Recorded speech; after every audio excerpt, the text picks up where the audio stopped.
Doktor inżynier Sławomir Łotysz, historyk techniki, jest jednym z pierwszych autorów piszących o osiągnięciach Józefa Sędzimira, Leo Malanowskiego czy Kazimierza Żeglenia. Wśród historyków techniki i polskich historyków techniki i za granicą część wywodzi się ze środowiska inżynierskiego, część wywodzi się ze środowiska historycznego. Nie ma reguły na to. W Polsce tak naprawdę nie kształci się historyków techniki. Na Zachodzie owszem, są kierunki. Na niektórych uniwersytetach można studiować tą historię. W Polsce jest to kwestia zainteresowania, pasji i to jest właśnie moja pasja. Historią kamizelki kuloodpornej zajął się 3 lata temu, z przypadku. Trafiłem na opis eksperymentów prowadzonych przez polskiego zakonnika Kazimierza Żeglenia. Prowadził te eksperymenty w Chicago. Zwykł wkładać na siebie tą kamizelkę kuloodporną, jedwabną kamizelkę kuloodporną i pozował do strzału. Wszystkie próby przeżył. Pierwszy test, jaki przeprowadził, miał miejsce 16 marca 1897 roku. Wszyscy tam byli. Tam był szef policji chicagowskiej, byli zakonnicy z jego zgromadzenia zmartwychwstańców, tutaj właśnie z misji chicagowskiej. I test przebiegł pomyślnie. Wtedy jeszcze Kazimierz Żegleń nie pozował w tej kamizelce, wtedy jeszcze te pierwsze testy rzeczywiście to były testy na tkaninie rozwieszonej na drewnianym parawanie. Kule odbijały się od tej kamizelki, spadały z łoskotem na podłogę, co zresztą dziennikarze amerykańscy przyjmowali to z wielkim zachwytem. Dlaczego? Zawsze pojawia się pytanie, dlaczego Żegleń, dlaczego zakonnik, co się stało, dlaczego zakonnik zaczął się zajmować właśnie tym tematem. On sam zresztą o tym bardzo lubił opowiadać, często udzielał wywiadów, już jak stał się sławny.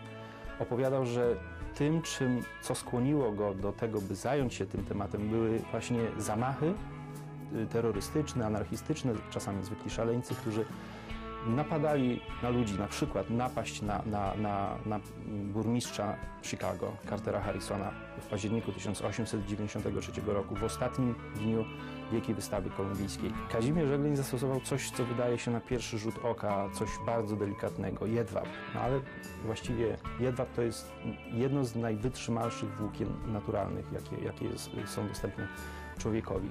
Właściwie każdy mógł o tym wiedzieć. W średniowieczu stosowano zbroję, tak zwaną miękką zbroję jedwabną. Były to tak zwane brygandyny.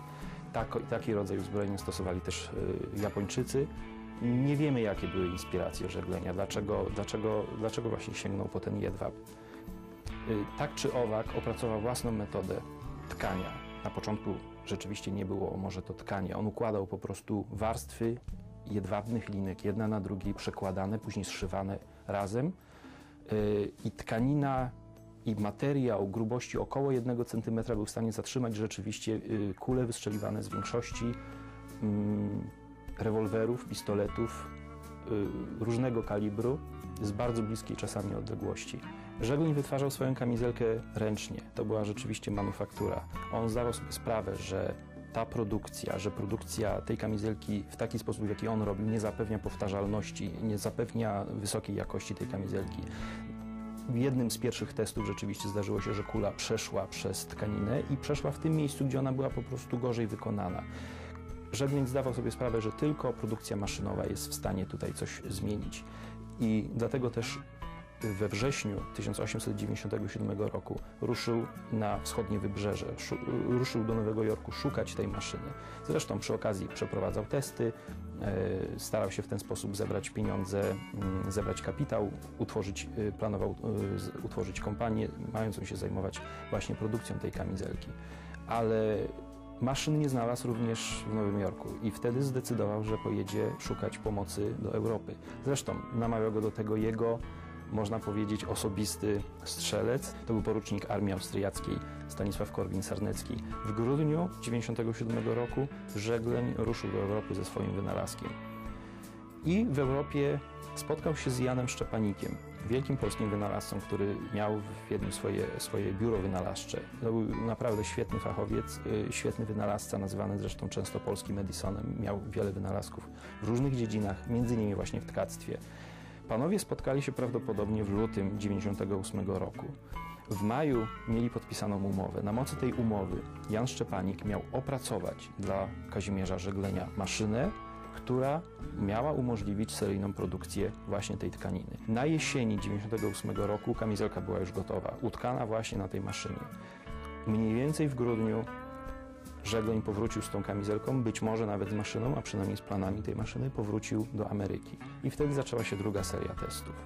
W sumie Żegleń przeprowadził około 30 testów, 30 pokazów publicznych, podczas których najczęściej on był właśnie strzelany w tej kamizelce. Jan Szczepanik, który rzeczywiście odegrał bardzo dużą rolę w tym wynalazku, później usiłował nakłonić Żeglenia, żeby ten zrzekł się prawa do tego wynalazku, żeby mu sprzedał patent. Żegleń nie mógł się na to zgodzić, to było jego życie, to było jego dziecko, to było to, co stworzył, co wierzył, że ma misję, że on to ma zrobić. Szczepanik demonstrował tą kamizelkę w Europie, ale mienił się jej wynalazcą. W Europie, raczej w Polsce, Szczepanik jest uważany za wynalazcę kamizelki kuloodpornej. Tymczasem rzeczywistym wynalazcą, zapomnianym i w Polsce rzeczywiście niedostrzeganym, był Kazimierz Żegleń. We wrześniu 1901 roku na wystawie panamerykańskiej w Buffalo został zastrzelony prezydent McKinley. Został zastrzelony przez Leona Czałgosza, zresztą urodzonego również w rodzinie polskich emigrantów.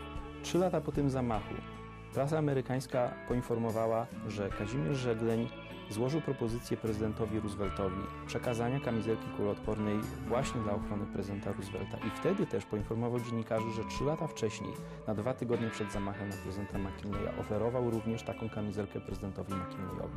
Jednak propozycja ta została odrzucona przez osobistego sekretarza prezydenta Roberta Cortelyou.